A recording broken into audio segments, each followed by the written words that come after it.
ఓం విశ్వకర్మణే నమః. నమస్కారం అండి. Welcome to Rambabu Adarshini channel. ఈరోజు మనకి ఆగ్నేయ మూల దోషాలు. ఆగ్నేయ మూల దోషాలు ముఖ్యంగా ఆగ్నేయం తగ్గకూడదండి. ఆగ్నేయం తగ్గరాదు. అలాగే తూర్పు ఆగ్నేయం, దక్షిణ ఆగ్నేయం పెరగరాదు. తూర్పు ఆగ్నేయం ఇలా పెరగకూడదు. దక్షిణ ఆగ్నేయం కూడా ఇలా పెరగకూడదండి.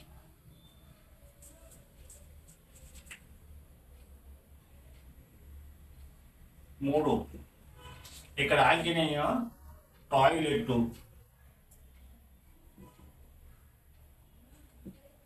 నూతులు, సెప్టిక్ ట్యాంకులు, నాళాలు, డ్రైనేజీలు,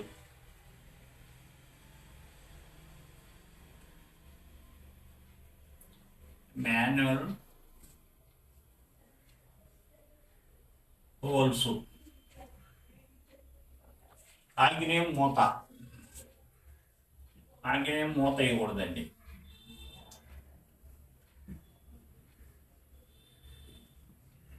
అలాగే తూర్పు ఆగ్నేయం నడక.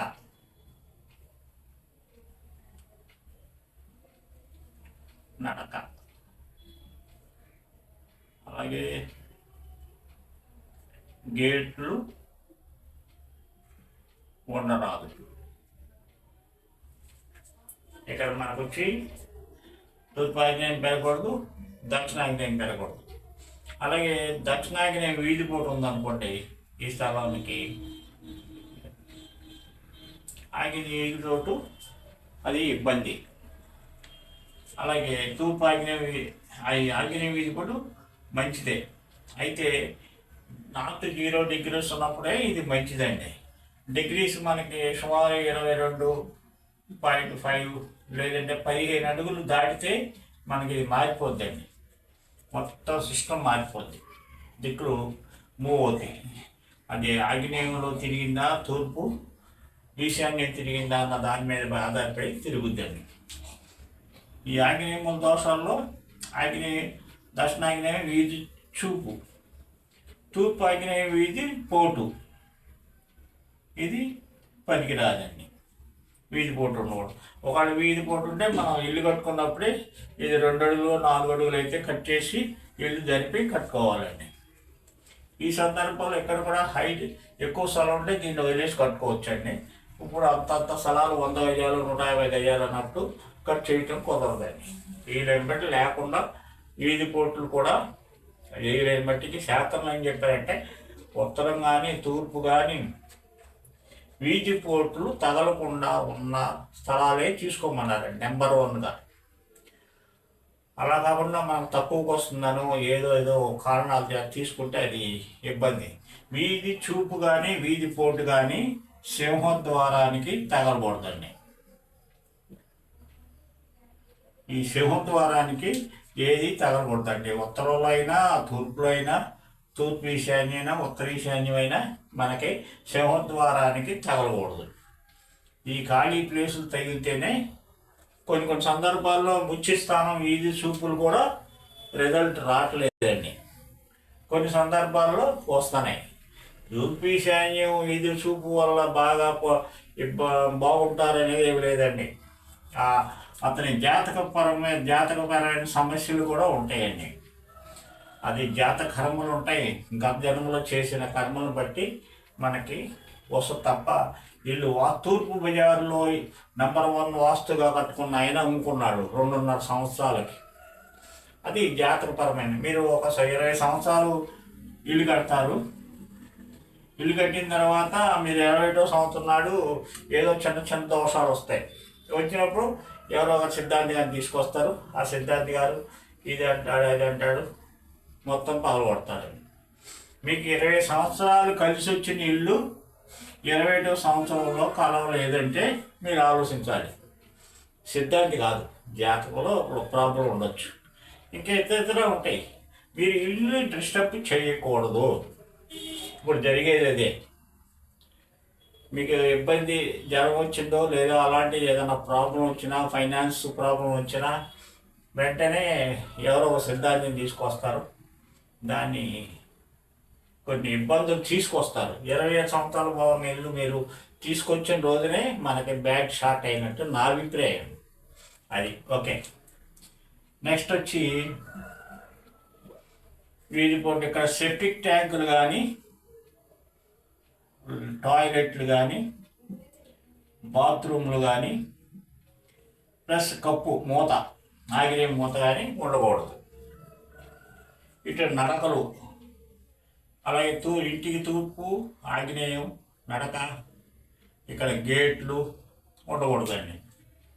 Manual holes, drains.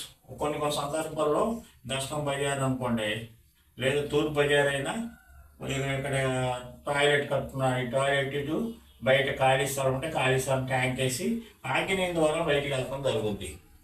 మీరు ఎప్పుడైతే ఇక్కడ ఖాళీ స్థలంలో ఇంటి పవర్ నుంచి కట్టుకుంటే మనకి ఈ దోషం రాదు. ఇక్కడ కట్టేసుకుని మీరు బయట కనెక్షన్ ఇచ్చారంటే బయట ఇక్కడ సెప్టిక్ ట్యాంక్ వేస్తే ఎప్పుడు కూడా మన కాంపౌండ్ లోపలే ఉచ్చి నీచాలు ఉండాలి. అంటే ఇటు నుయ్యి అయినా బోరైనా మనకి కాంపౌండ్ లోపలే ఉండాలి తప్ప సెప్టిక్ ట్యాంక్ అయినా సరే కాంపౌండ్ వాళ్ళలో కరెక్ట్ ప్లేస్లో ఉండాలి. ఇక్కడ ఖాళీ వాయువు తూర్పు ఆగ్నేయంలో, తూర్పులో ఆగ్నేయం దాటించి 3వ భాగంలో పెడతాం, అలా ఇక్కడ పెడతాం అనేది కరెక్ట్ కాదు. ఇవన్నీ సెప్టిక్ ట్యాంక్ కూడా ఇన్సైడ్ మన ఆవరణలోనే ఉండాలి. అది శాస్త్ర ధర్మం. ఇక్కడ ఖాళీ ఉందని బయట పెట్టేయటం అది కరెక్ట్ కాదండి. ఓకే. నెక్స్ట్ వచ్చి ఆగ్నేయ మూత, తూర్పై నడక. ఇవి మనకి ఇక్కడ టాయిలెట్లు, లెట్రిన్లు ఉన్నట్లయితే మనం తీసేస్తామండి. వీధి పోట్లు ఉంటే దానికి సంబంధించిన మార్పు చేస్తాం. దక్షిణాగ్నేయం పెరిగితే మనం కాంపౌండ్ సరి చేసుకుంటామండి. ఈ వీధి పోటు ఉంటే, వీధి చూపు ఉంటే ఓకే. ఈ వీధి పోటే దీనికి ఏదో మన ఇక్కడ ఖాళీ ప్లేస్ ఉంటే ఏదన్నా ఒక దుర్గమ్మ వారి ఫోటో పెట్టి చిన్న మందిరంలా కట్టి రోజు నిత్య దీపారాధన చేస్తామండి.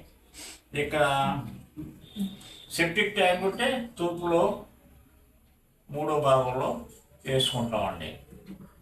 ఇక్కడ ఉన్న ఆగ్నేయంలో ఉన్న సెప్టిక్ ట్యాంక్ తీసుకెళ్ళి ఇక్కడ పెడతామండి. ఇక్కడ దారి ఉంటే తీసేస్తామండి.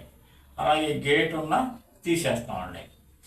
ఇలా ఈ ఆగ్నేయ దోషాలు కనుక మనం రెక్టిఫై చేయకపోతే ఇక్కడ ఉండేది శుక్ర గ్రహం అండి. శుక్రుడు ఇక్కడ అగ్నిదేవుడు, అగ్ని పాలకుడు. గ్రహం వచ్చి శుక్రుడు. శుక్రుడు స్త్రీ గ్రహం. ఈ స్త్రీ గ్రహం అంటే స్త్రీలకి చాలా ఇబ్బంది, ఆడసంతానానికి, యజమానురాలికి. అలాగే ఇన్కమ్ సోర్స్, కోర్టు గొడవలు, మాన్యువల్స్, సెప్టిక్ ట్యాంకులు ఉంటే కోర్టు గొడవలు. అలాగే మనకి ఆగ్నేయంలో ఇక్కడ మెట్లు వేస్తామండి. మెట్లు వేసినప్పుడు ఇక్కడ తక్కువ ఖాళీ ఉన్నప్పుడు కాంపౌండ్ మెట్లు ఆడకుండా కట్టుకోవాలండి. ఇక్కడ తక్కువ ఉందండి, 7 అడుగులే ఉంది.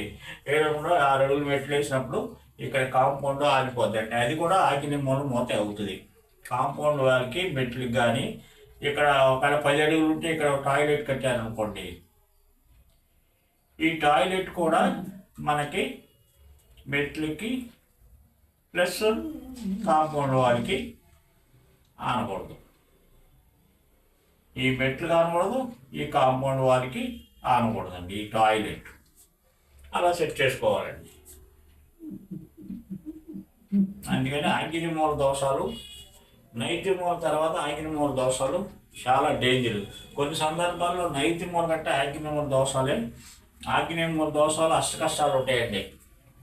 అంట్లో ఉన్న వాళ్ళందరూ బాధపడతారు. ఇక్కడ జాతకపరమైన నైరుతి మూల దోషాలు ఉంటే కొన్ని దోషాలు మనం కనిపెట్టవచ్చు. ఆగ్నేయ మూల ఫైర్ కాబట్టి ఏముండదు, బూడిదేనండి. అంచేత ఆగ్నేయ మూల దోషాలు లేకుండా చూసుకోవటం చాలా ఇంపార్టెంట్. అంచేత ఇది మనం గ్రహించి జాగ్రత్తగా, మీకు కూడా ఒక ఇల్లు కట్టుకునేప్పుడు మినిమం నాలెడ్జ్ ఉండాలండి.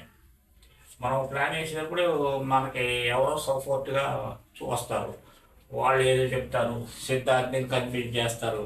మనకు ఒక ఆప్షన్ ఉంటుంది, మీకున్న స్థలంలో మనకి ఇలా ఇల్లు కావాలి అని చెప్తే దాన్ని బట్టి మీకు చెప్తారు. మీరు అడిగిన దానికి అక్కడ శాస్త్రపరం ఎందుకంటే మామూలుగా చేయరు. ఇప్పుడు చాలామంది ఏమైందంటే మీరు చెప్పినట్టు వేసి వెళ్ళిపోతారండి, దానివల్ల ఉపయోగం ఉండదు. నాకు తెలిసి శాస్త్రానికి అక్కడ సంబంధించి ఇన్ని అంశాల్లో కొన్ని అంశాలన్నా, మెయిన్ అంశాలన్నా మనకి రావాలండి. ఎక్కువ వాస్తు మనకి